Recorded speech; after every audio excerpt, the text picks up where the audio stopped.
The humid air hung thick over the small Indonesian village of Sungai Lembah, nestled between dense rainforests and winding rivers.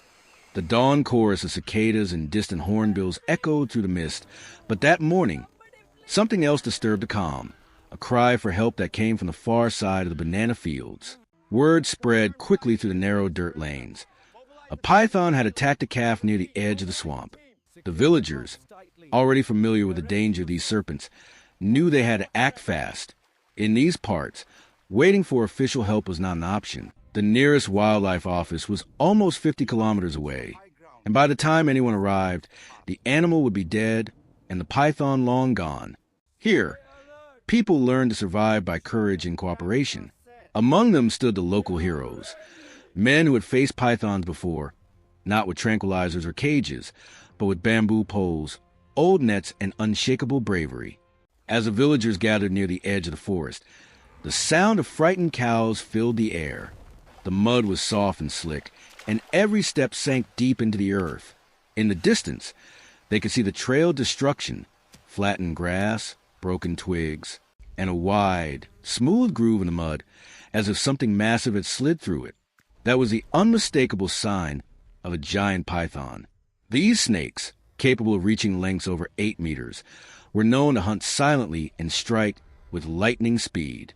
For the villagers of Sungai Lembah, these encounters were not rare, but each one carried new fear. The jungle around them was both a giver of life and a silent predator's home. The men tightened their grips on their tools, and even the younger boys who had come to help looked around nervously, eyes darting between the trees. Leading the small rescue group was Rahman, a middle-aged farmer known for his calm nature and quick thinking. Years ago, he had once saved a dog that was caught in a python's coils.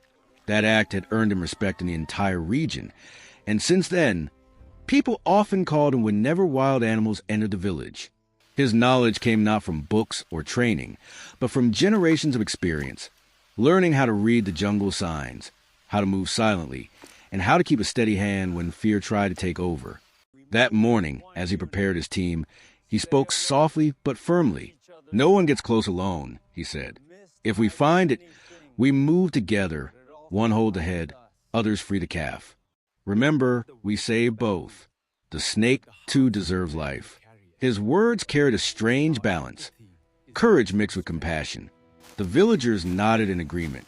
For them, rescue was not about killing. It was about restoring peace between man and nature. They moved in slowly, forming a semicircle around the swamp area where the sound had come from. The vegetation was thick, tall reeds brushing against their faces, and the smell of stagnant water hung heavy in the air. Suddenly, one of the men, Amir, raised his hand and froze. Ahead, just beyond a clump of ferns, they could see it. The massive body of the python, dark green and patterned with gold, coiled around the struggling calf. The calf's legs kicked weakly, its eyes wide with terror. The snake's muscles tightened rhythmically, crushing the air from its prey.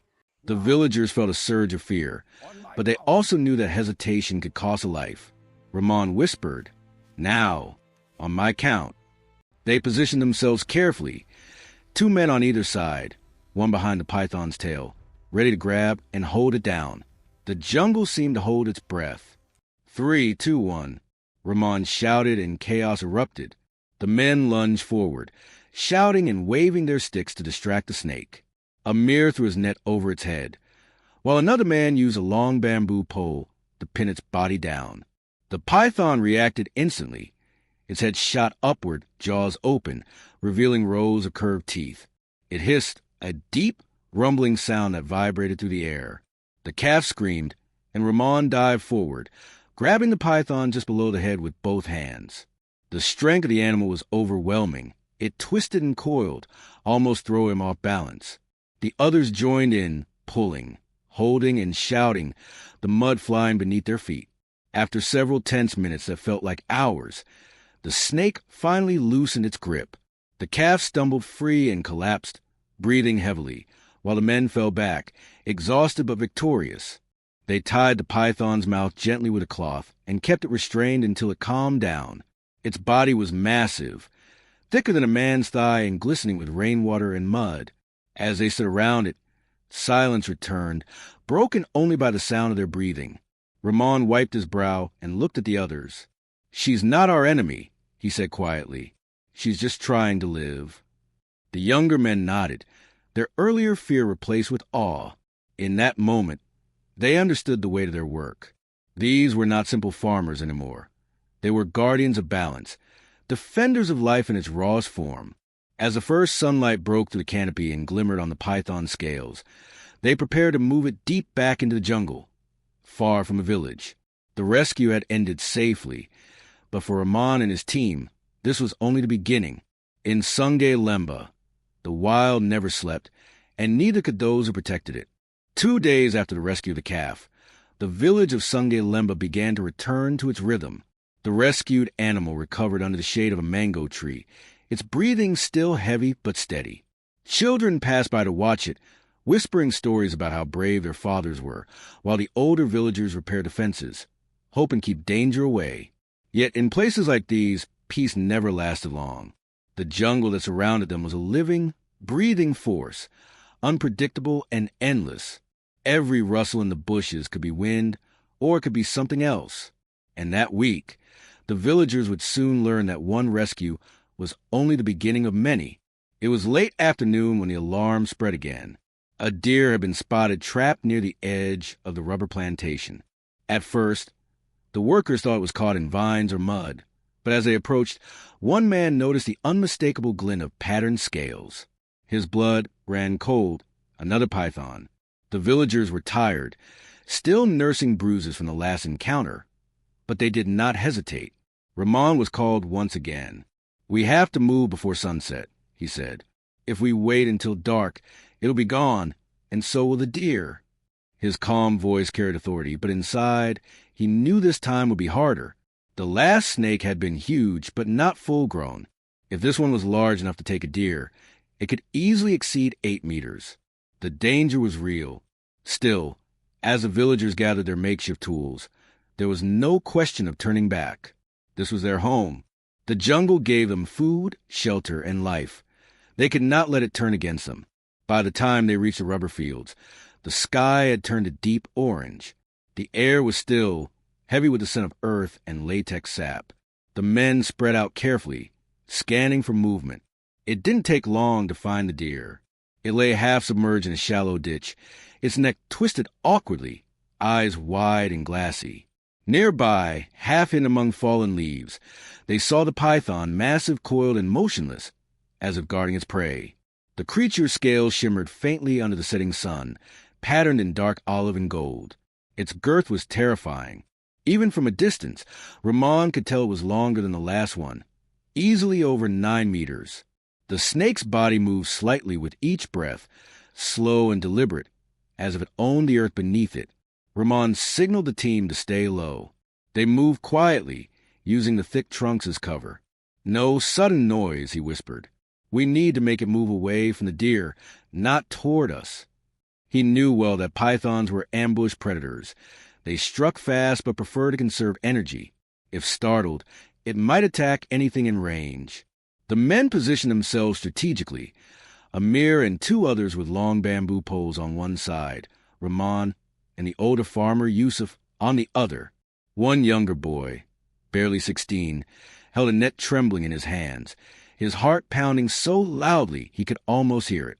The scene felt eerily familiar, but the scale of what lay before them was beyond anything they had faced.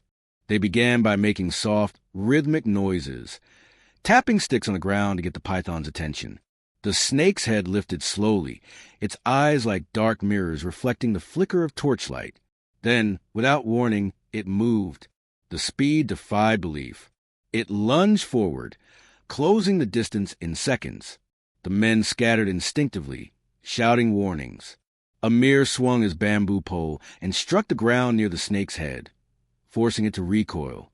Rahman dived to the left, grabbing another pole and pushing hard against the body to keep it from coiling around anyone. The jungle exploded with sound. Birds screaming from the treetops, dogs barking from the village edge, and the villagers yelling commands to each other. The fight was desperate but coordinated. Each man moved with purpose born from experience and survival instinct. The python struck again, this time at Rahman. He barely managed to dodge, feeling the rush of air as the massive jaws snapped shut inches from his arm. Mud splashed up, coating his shirt. "Hold the tail," he shouted. Yusuf and the boy rushed forward, trying to keep the back half pinned. The snake's strength was inhuman. Every muscle in its body rippled with raw power.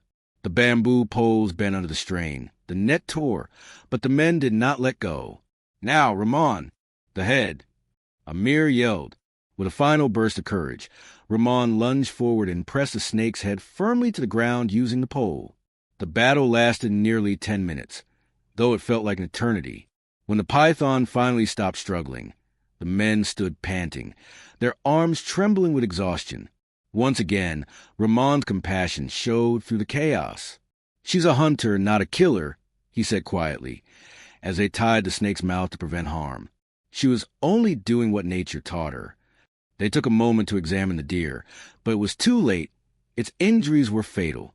A heavy silence followed, broken only by the evening insects beginning their chorus. The loss of the deer was a reminder of how fine the balance was between predator and prey, man and beast. The villagers carried the python deeper into the forest that night, far from the village's edge, where it could live free once more.